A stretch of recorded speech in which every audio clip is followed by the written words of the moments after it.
The rust had eaten through the driver's side door handle. 20 years of exposure to the elements, rain, snow, brutal summer heat, had transformed what was once a cherry-red 1987 Ford pickup into something that barely resembled a vehicle anymore. Detective Marcus Webb stood in front of it, his hand trembling slightly as he reached for the door. Inside that truck, there was supposed to be nothing. That's what the original investigation concluded. That's what he had signed off on in 1995, when he was 42 years old and at the peak of his career. That's what allowed him to sleep at night for 2 decades. But 3 days ago, a construction crew broke ground on this lot for a new shopping complex. And when they moved the truck to clear the space, something fell from beneath the chassis. Something that had been there all along. A child's backpack, faded blue, with a name sewn into the fabric in careful, motherly stitches. Sarah Kemper, the girl who vanished without a trace. The case he closed, the case he was wrong about. My name is Marcus Webb. I spent 32 years with the Baltimore County Police Department, 17 of those years in homicide, 4 in missing persons before that. I worked 247 cases that resulted in arrests. I testified in 89 trials. My closure rate was somewhere around 73%, well above the national average. But that's not why I'm standing here today, in an overgrown lot on the outskirts of Towson, staring at a truck I haven't thought about in years. I'm here because of the 27%, the cases that got away, the ones that keep detectives up at night long after they turn in their badge, the ones that make you question whether you ever really knew what you were doing at all. Sarah Kemper was 11 years old when she disappeared on October 14, 1994. She was last seen leaving Benjamin Franklin Elementary School at 3:17 p.m. She never made it home. Her route was exactly 1.2 miles, mostly residential streets, a shortcut through Riverside Park, then 3 blocks to her house on Maple Avenue. The initial search involved over 200 volunteers, K-9 units, and a helicopter with thermal imaging. We found nothing, no witnesses, no physical evidence, no body. 6 months later, the case went cold. I was the lead detective, and I made a call. I declared it an abduction by an unknown transient. I theorized she was taken by someone passing through, someone who had already moved on before we even knew she was missing. It was the only explanation that made sense, given the complete absence of evidence. The file was never officially closed, but it was archived, moved to the basement, forgotten by everyone except her mother, who died in 2008, still believing her daughter might walk through the door someday. I retired in 2012. I thought I'd left that case behind, but then they found the backpack, and now I'm opening the door to a truck that was parked less than 400 yards from where Sarah was last seen. A truck that was registered to a man named Thomas Howell. A truck I personally inspected in November of 1994. A truck I cleared. Let me take you back to the fall of 1994. Sarah Kemper was described by everyone, teachers, neighbors, family friends, as responsible beyond her years. She was a latchkey kid. Both parents worked. She walked home alone every day and had done so without incident since the 3rd grade. October 14th was a Friday. Temperature was in the low 60s. Overcast, but no rain. School let out at 3:15. Sarah was seen by multiple witnesses leaving through the main entrance with 2 other girls, both of whom split off at different points along the route. The last confirmed sighting was at 3:17 at the corner of Franklin Avenue and 8th Street, about 2 blocks from the school. A crossing guard, Mrs. Patricia Donovan, retired teacher, 68 years old at the time, waved to Sarah as she passed. Sarah waved back. After that, nothing. Her mother, Linda Kemper, called 911 at 4:42 p.m. when Sarah hadn't arrived home. Patrol officers began a neighborhood canvass within the hour. I was assigned to the case at 7:30 p.m. that same evening. By midnight, we had interviewed everyone along her route. By morning, we had expanded the search to a 2-mile radius. By Sunday, we had national media coverage and volunteers arriving from 3 states. But here's what we didn't have: a single piece of physical evidence, no torn clothing, no dropped belongings, except apparently a backpack that somehow ended up under a truck we'd already searched. No blood, no signs of struggle, no witnesses to anything unusual. It was as if she had simply ceased to exist between 3:17 p.m. and 4:42 p.m. The first 72 hours of any missing child case are critical. After that, statistics turned dark very quickly. We knew this. We worked around the clock. We chased every lead, no matter how thin. And that included Thomas Howell's truck. Thomas Howell was 34 years old in 1994. He worked as a maintenance supervisor for the County Parks Department. He'd held the position for 6 years, married, no children, no criminal record, not even a traffic violation. His truck had been parked in that lot for approximately 2 weeks before Sarah disappeared. The lot was owned by a small church that had been demolished earlier that year. The property was slated for redevelopment, but the project had stalled. It had become an informal overflow parking area for people who worked in the nearby office buildings. Howell claimed he'd been having engine trouble and had left the truck there temporarily while he figured out whether to fix it or junk it. He said he'd been driving his wife's sedan in the meantime. We interviewed him on October 17th, 3 days after Sarah vanished.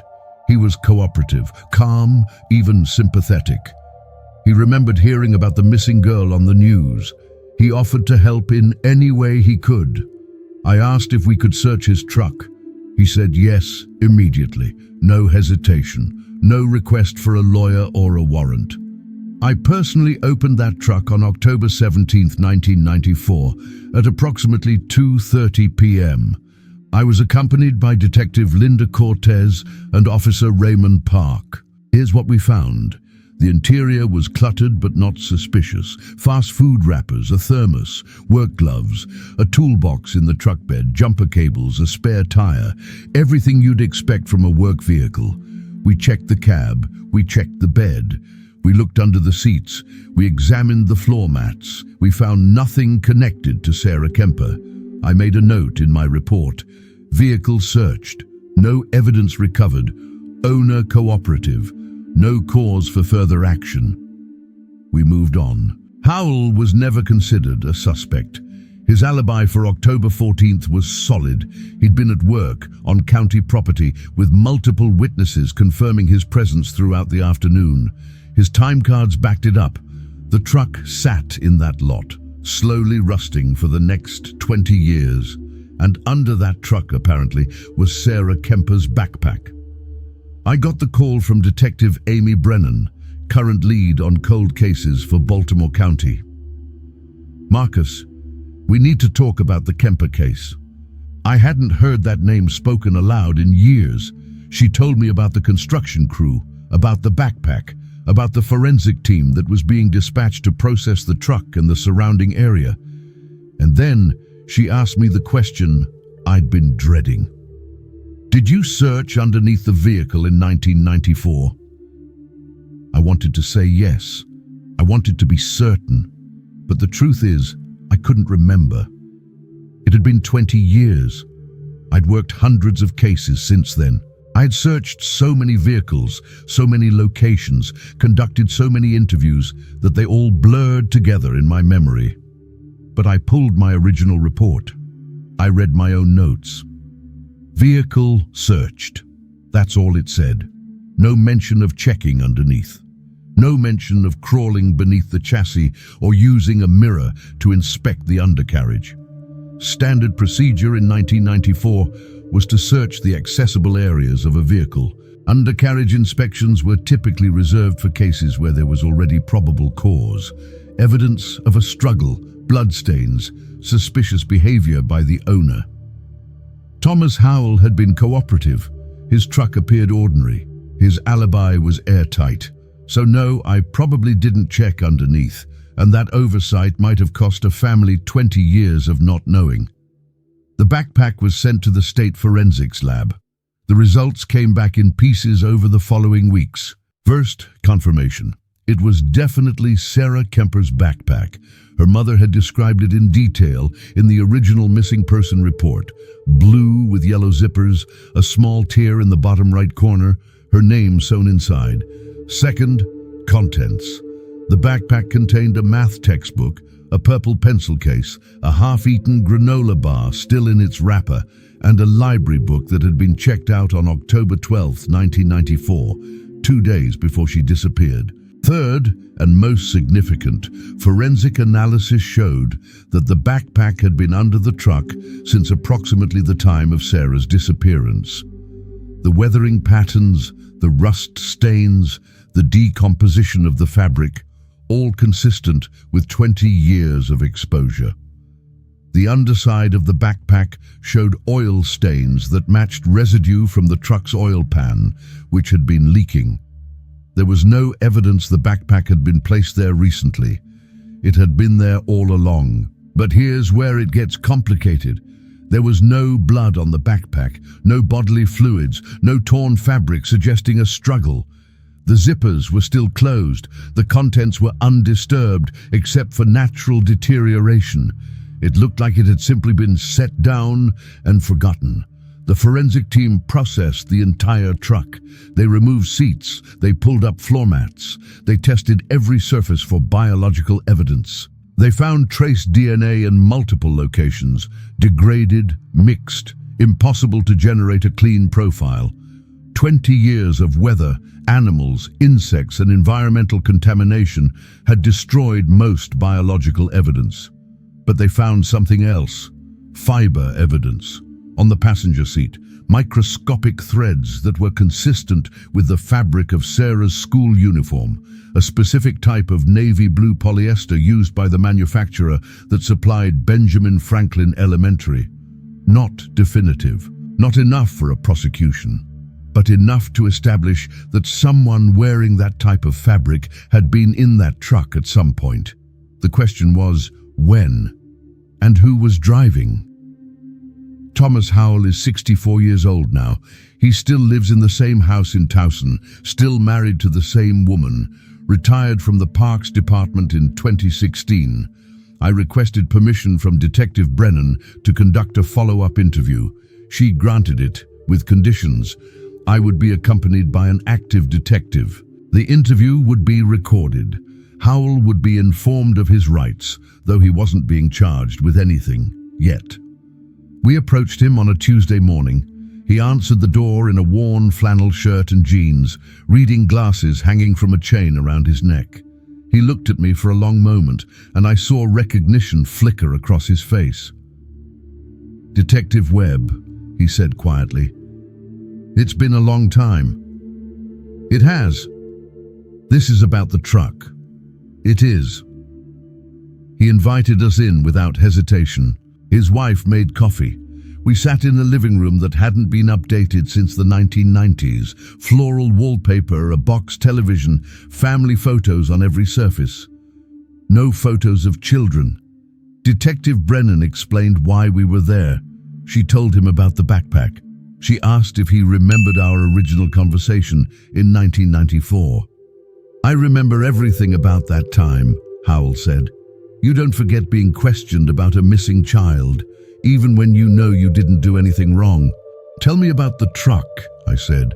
"Why was it parked in that lot?" "Like I told you back then, engine trouble. I was getting maybe 5 miles to the gallon, burning oil like crazy. It would have cost more to fix than the truck was worth. I was planning to junk it, but I kept putting it off. Then weeks turned into months, and eventually I just forgot about it." "You never went back to it?" "Once or twice maybe in the first few weeks. But after the investigation started, after I heard about the girl, I don't know. It felt wrong to go near it. Like people would think I was involved if they saw me there. So I just left it." "And you have no idea how Sarah Kemper's backpack ended up underneath it?" He met my eyes directly. "Detective, I swear to you, I have never seen that little girl in my life. I have never touched her backpack. I have never hurt a child. I don't know how it got there. The problem was, I believed him. Over the following weeks, we reconstructed every movement Thomas Howell made in October 1994. His work record showed he clocked in at 7:06 a.m. on October 14th and clocked out at 4:51 p.m. His supervisor confirmed he was present throughout the day. His wife confirmed he came home at his usual time, around 5:30 p.m. There was no window for him to have been at that lot during the time Sarah disappeared. But someone else could have had access to his truck. The lot was not fenced. The truck was unlocked. Howell admitted the locks hadn't worked properly for years. Anyone could have opened it. Anyone could have placed something underneath it. We pulled records for every registered sex offender within a 5-mile radius in 1994. We cross-referenced them with current databases. We tracked down every name, every address, every alibi. We interviewed everyone who had worked in the nearby office buildings. We reviewed old security footage. Though most of it had been recorded over or destroyed years ago, we searched for other missing person cases with similar patterns, and we found something. 3 other disappearances within a 10-mile radius between 1992 and 1996. All girls between the ages of 9 and 13, all after school, all without witnesses. One of those cases, Jennifer Alston, age 10, disappeared March 1996, had a suspect.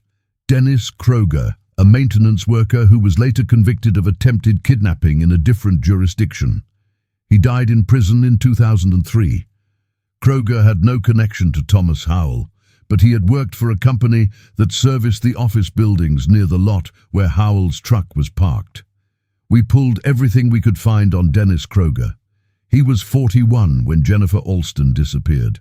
He'd been working as a janitor for Summit Building Services, a contractor that cleaned several office complexes in the Towson area. His route included the building at 1840 York Road, less than 200 yards from the lot where Howell's truck sat. Kroger was questioned in 1996, but never charged in the Alston case. There wasn't enough evidence. He moved to Pennsylvania 6 months later. In 1998, he attempted to abduct a 12-year-old girl in Harrisburg. He was caught, convicted, sentenced to 15 years. He served 11 years before dying of a heart attack. I contacted the detective who worked the Alston case, Frank Mallory, now retired, living in Florida. Kroger was good, Mallory told me over the phone. He was smart. He didn't leave evidence. The only reason we caught him in Pennsylvania was because a witness got his license plate. Even then, the girl couldn't give a detailed description. Said he wore a mask. Did you ever connect him to other cases? We tried, but he moved around a lot. Worked for different contractors, lived in 4 states between 1990 and 1998. There was never enough to build a pattern. Do you think he took Jennifer Alston? Mallory was quiet for a long time. Yeah, he finally said. I think he did. And I think he took others, but I'll never be able to prove it. What about Sarah Kemper? Another pause. When did she disappear? October 1994. Kroger was working in Towson then. I know he was, because we tracked his employment history, but we had no physical evidence connecting him to that area at the exact time she vanished. No witnesses, nothing. I thanked him and hung up. And then I sat with the weight of it. Dennis Kroger had been within walking distance of Sarah Kemper when she disappeared. He had access to the area. He had a pattern of targeting young girls. He had the capability, but he was dead, and I had no way to prove he'd ever been near Howell's truck. Detective Brennan brought in a behavioral analyst from the FBI, Special Agent Catherine Reeves, who specialized in child abduction cases. She reviewed everything, the original reports, the witness statements, the forensic findings, the information on Dennis Kroger. We met in a conference room at the Baltimore County Police Department on a gray afternoon in late November. I want to offer you a different scenario, Reeves said, spreading photos across the table. One that doesn't require a serial predator. I leaned forward. Sarah Kemper was responsible, mature for her age, trusted, but she was also 11 years old. She was walking home alone through an area with limited visibility and multiple access points. Reeves pointed to a map of Sarah's route. Between the last sighting at 3:17 and her expected arrival home at 3:45, she had to cover 1.2 miles. At a normal walking pace, that's about 22 minutes. But she didn't arrive home, so something happened in that window. "We established that 20 years ago," I said. "Yes, but what if it wasn't an abduction in the traditional sense?" "What do you mean?" "What if she was lured? What if someone she knew, or someone who presented themselves as safe, convinced her to get into a vehicle?" I felt my chest tighten. "You're saying it wasn't a stranger?" "I'm saying it's possible. Most child abductions are not stranger abductions. They're committed by someone the child knows, or someone who uses a ruse to gain trust. Your mother sent me. I need help finding my lost dog. I work with your father, but we interviewed everyone in her life, family, neighbors, teachers, coaches. No one raised flags." Reeves nodded. "I know, but that's the problem with these cases. The person who seems least likely is often the one who did it. And if they're smart enough to maintain a facade for weeks or months during an investigation, they're smart enough to never get caught."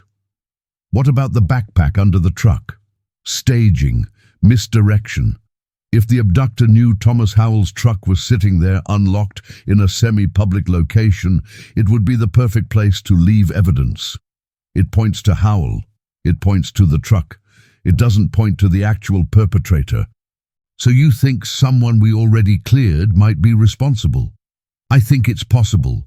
Or I think it's possible that someone entirely outside the investigation took her, and we never identified them because we were looking in the wrong direction."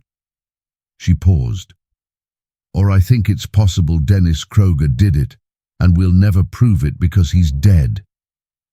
"Which one do you believe?" Reeves looked at me with the weary eyes of someone who had seen too many of these cases. "Does it matter? We don't have enough evidence to prosecute anyone. We don't have a body. We don't have a confession. We have a backpack under a truck and a dead suspect who might have been in the area." In December, something unexpected happened. An envelope arrived at the Baltimore County Police Department addressed to Detective Marcus Webb, Sarah Kemper case. It had no return address. The postmark was Baltimore, dated 3 days earlier. Inside was a single handwritten letter on lined notebook paper. It read, "I know what happened to Sarah. I was there. I saw the truck. I saw the man. But I was too afraid to say anything back then. I was just a kid. I thought I'd get in trouble. I thought no one would believe me. I'm sorry. I should have said something, but I'm saying it now. The man who took her wasn't Thomas Howell. It was someone else, someone who worked near that lot. I don't remember his name, but I remember his face. I remember the way he smiled when he talked to her. I remember thinking it was wrong. I remember walking past them and doing nothing. I've lived with that for 20 years. I don't expect forgiveness. I just wanted someone to know." No signature, no contact information. We analyzed the handwriting. We analyzed the paper. We tried to trace the postmark. Nothing conclusive. Detective Brennan held a press conference, asking the letter writer to come forward. We promised confidentiality. We promised no prosecution for failing to report what they'd seen as a child. No one came forward. A week later, a second letter arrived. "I saw her get into a van. It was dark blue or black. It had a ladder on the roof. I think it was a work van. I think the man was wearing a uniform. I think he told her something that made her trust him. She didn't fight. She just got in. And then the van drove away. I was standing at the corner. I should have screamed. I should have run for help. But I just stood there, and then I went home. And I never told anyone, not even my parents, because I was afraid they'd blame me for not helping. I'm so sorry." Again, no signature. We cross-referenced every work van registered in the area in 1994. We pulled records for utility companies, contractors, delivery services. Anyone who might have had a vehicle matching that description. There were hundreds. Dennis Kroger's employer, Summit Building Services, used white vans, but other contractors used dark blue or black vans. And there was no way to verify the letters were real. They could have been written by someone with genuine knowledge, or they could have been written by someone who read about the case and wanted attention, or they could have been written by the perpetrator trying to misdirect the investigation one final time. We had no way to know. I went back to see Thomas Howell one more time. It was late January, snow on the ground, the kind of cold that makes your bones ache. He opened the door, unsurprised to see me. More questions? Just one. We sat in his living room again. His wife was out shopping. The house was quiet except for the ticking of a mantel clock. In October 1994, I said, when your truck was parked in that lot, did you ever see anyone near it? Anyone who seemed out of place? Anyone who might have had access to it? Howell closed his eyes, thinking. I told you before, I went there a couple times in the first few weeks. After that, I stopped. But in those first few weeks, did you see anyone? He was quiet for a long time. There were always people around. Office workers on lunch breaks. People cutting through to the next street. It wasn't isolated. Anyone specific? There was a guy, I don't know his name, but I saw him a few times. He was always working on something, carrying tools, wearing coveralls. I assumed he was maintenance for one of the buildings. What did he look like? White guy, maybe late 30s, early 40s, average height, brown hair, I think. I didn't pay much attention. Did you ever see him near your truck? Howell opened his eyes and looked at me.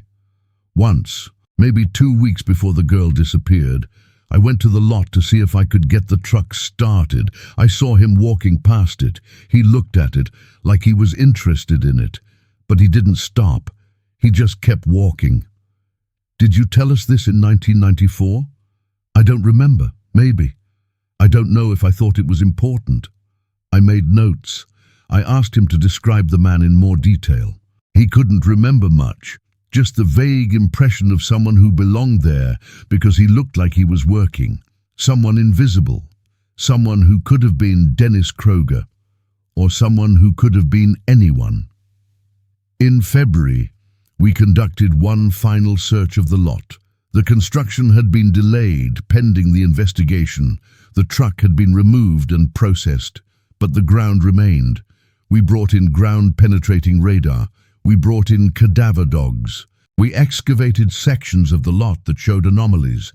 We found nothing, no remains, no buried evidence, no indication that Sarah Kemper had ever been there beyond the backpack. The forensic team concluded their analysis. The official report stated that while the backpack definitively belonged to Sarah Kemper and had been under the truck since the approximate time of her disappearance, there was insufficient evidence to determine how it got there or to identify a suspect. Dennis Kroger remained a person of interest, but could not be conclusively linked to the case. Thomas Howell was cleared of any involvement. The case remained open but unsolved. I'm standing in front of the truck again. It's been moved to a police impound lot where it will eventually be destroyed. There's nothing left to learn from it, but I needed to see it one more time. I open the driver's side door. The hinges scream. The interior smells like decay and rust and time. I sit in the driver's seat and try to imagine what happened. Did Sarah Kemper get into this truck? Did someone force her? Did someone convince her? Or did someone place her backpack here as misdirection while her body was taken somewhere else entirely? I look at the passenger seat where those fibers were found, the navy blue threads that might have come from her uniform. I look at the floor where her feet would have rested if she'd been sitting here. I look at the door handle where her small hand might have reached to escape, and I realize I'm doing what I've always done. I'm creating a narrative, building a theory, trying to force evidence into a story that makes sense.